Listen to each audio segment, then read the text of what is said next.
to be older. So she was very disappointed. She sat on the floor and she pouted. Then her grandmama had an idea. It was a good one. She said, "Dear granddaughter, go and find all the pieces of paper in our house that we would like to throw away. We don't need them anymore. Gather them all up." Now, the granddaughter was still pouting, and she didn't know how that was going to help at all get her old enough to make a quilt. But she didn't have anything else to do, so she thought, okay, I'll do it. So she went from room to room and gathered up pieces of paper. There were some red pieces, there were some green pieces, she even found an orange piece of paper and a pink piece of paper, which happened to be her favorite color. She found it. She brought them in, and her grandmama said, "Dear sweet grandchild, please sit by my feet as I sew and tear those pieces of paper into shapes." She thought, wow, yeah, just like I'm doing with the fabric, but you're going to do it with paper. And the granddaughter thought, this will be fun. I'm glad I did this. So she took her pinchers and she put it onto the paper. One hand went away and one hand came close, and the paper tore in half. Yes, she tore stripes. She tore squares. She even tore some triangles. Those were the hardest. And she tried circles. Those actually were the hardest, but it didn't matter. They were certainly interesting shapes. She tore lots of shapes. When she was finished, they were all different colors. And she said, "Grandmama, I have finished." She said, "Okay." Now, because they were very poor and they didn't have lots of things, this grandchild started with a piece of newspaper. But I'm going to start with a piece of white paper because I had some. I found it on my desk. So here's the piece of white paper. Oh, before I go there, I'm gonna back up just a little bit and show you, because I actually have some pictures of some of these quilts that these very women made. This is one of them. You can see it. You can see some stripes. Yeah, all different colors. Now these are made out of fabric, but you can see, oh, you could definitely make this out of paper. Here's another one. Oh, they made stripes going up and down and back and forth. What a beautiful blanket this would be to keep you warm at night. Now these are big, big squares and rectangles and a few stripes. Oh, and these are the biggest of all. Yeah, there's a great big brown square and a beautiful red stripe. Yeah, these are the quilts these very women made with the fabric scraps that they had saved. So the granddaughter, she said, "Now, how am I going to make a quilt out of these paper scraps?" And grandmama said, "Well, we have a little bit of glue in the kitchen drawer, which is the catch-all drawer. Go and see if you can find it." She went right away. She took some glue and she painted it onto a piece of newspaper. And then she took her shapes and started to place them onto the piece of paper, making a beautiful quilt. It was made out of paper. But then all the women who were quilting looked down at the floor. "Oh my, grandchild, what a beautiful quilt you have made." She said, "Well, it's not really a quilt. It's not out of fabric, and I can't put it on my bed." "Oh," said the grandmothers, Certainly one day when you are old enough, you will be able to make it out of fabric. But until then, please make these paper quilts, because when you're old enough to sew, you will have plenty of ideas. The granddaughter thought, oh my gosh, I never thought of that. I'll save these. I'll keep them in a special box. And when I'm old enough, whenever that is, I will have lots of ideas. So this, dear friends, was the beginning of a young quilter. Now she is a grandmother, and she makes blankets for her children, her grandchildren, and all her friends. But it all started when she was very young and she made paper quilts. And if things have not changed, and if they have remained the same, they lived happily ever after.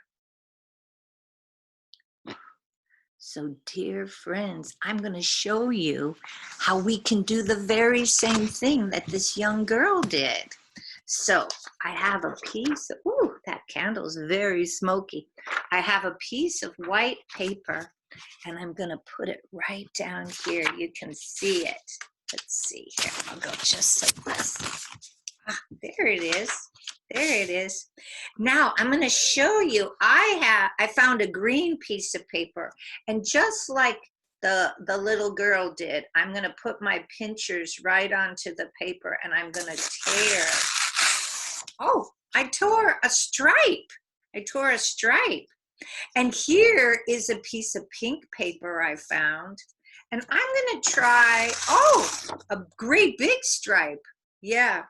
Now, I found this in my recycle bin. It's from a catalog, but I noticed all this rainbow. There's like a rainbow. I'm going to show it to you. It's like a rainbow of colors. So I am going to, again, with my pinchers, I'm going to take this and tear it and see if I can get. I'm trying to be very careful. Oh boy, I did it. There's my rainbow. My rainbow. Now, I also found this beautiful picture of a garden. So I'm gonna tear this in several pieces. So with my pinchers, I'm gonna tear it down. There it is. But I'm gonna make squares. So I'm gonna tear it into a square and tear it. Well, I guess, oh, look at that shape. That's a beauty. I think some might call that a trapezoid. And oh, look at those shapes. I'm excited by these shapes today. And let's see. Oh, this was in my recycle, and I love that color of green. It has some writing on it, but I like that too. So I'm gonna tear this into some. Oh, that's a nice stripe. So I'm doing just what the granddaughter did. I'm tearing up all my paper right now. Now, I know some of you are old enough, maybe 5 or 6, 7, 8, 9, 10, old enough to use scissors. And I found this old drawing of mine with crayons, and I'm gonna cut with my scissors some shapes. And with scissors, sometimes it's easier. I'm gonna cut a triangle, oh, and another I'm gonna just cut lots of triangles. Those are fun. And I'm going to try to cut a circle.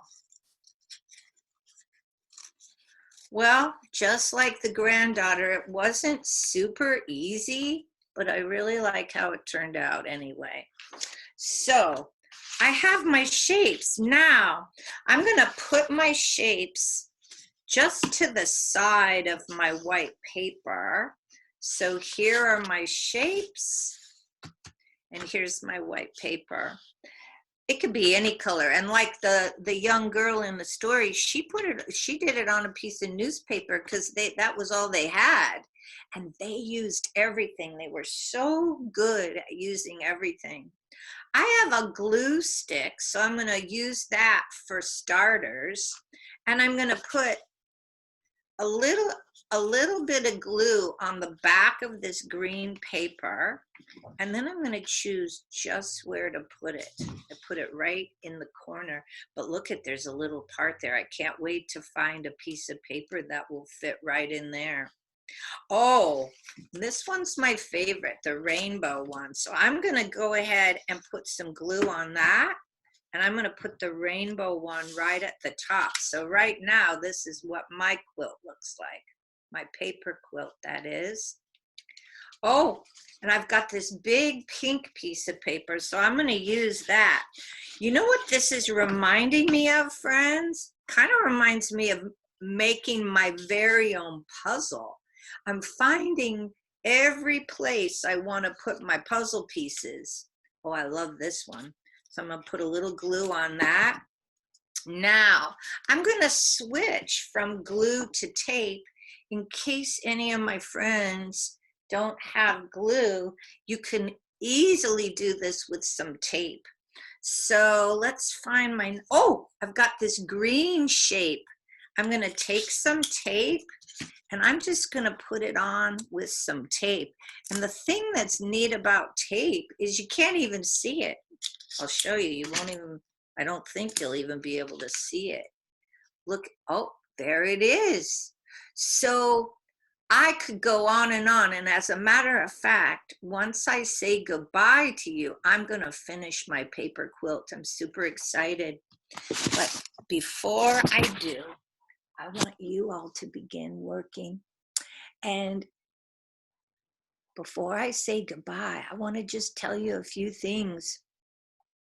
On Monday, I wasn't able to, I know many people had questions and I wasn't able to answer them all. And I'm so sorry. It's hard to call on everybody when we're not in the studio. If we were at the studio, I would call on everybody because you know I love you all. But I do have a special thing I can do before we say goodbye. I'm going to take off these glasses. I don't need these glasses because they just help me read. But now I'm going to put on my magic glasses and I'm going to ask you to do the same thing. Put on your magic glasses. And when my magic glasses are on, I can see everybody. I can see. Now, some of you, oh, I think I see Miss Mary. Oh, and I definitely see Miss Patty. Oh, let me just do this one thing to see if this will help me. Oh, I can see. Now, I'm not going to be able to name everybody's names, but I can see Ruby. Hi, Ruby. I can see Andy. Oh, I can see Una. Hi, Una. Oh, I can see Linnea. Hi, Linnea. Now, if I do not say your name, please know I can see you with my magic glasses because I can see you with my eyes. I can see you with my heart. And what I'm going to do is I'm going to wave to you with my hands. I'm going to wave and tell you how much I love you all. I hope you have a wonderful day making those quilts today. And I hope to see everybody on Friday. I'll have a new story and a new project. Yeah. And take care. I love you. Bye-bye. Thank you, Miss Molly. Just want to say one last thing is that our videos are going to be available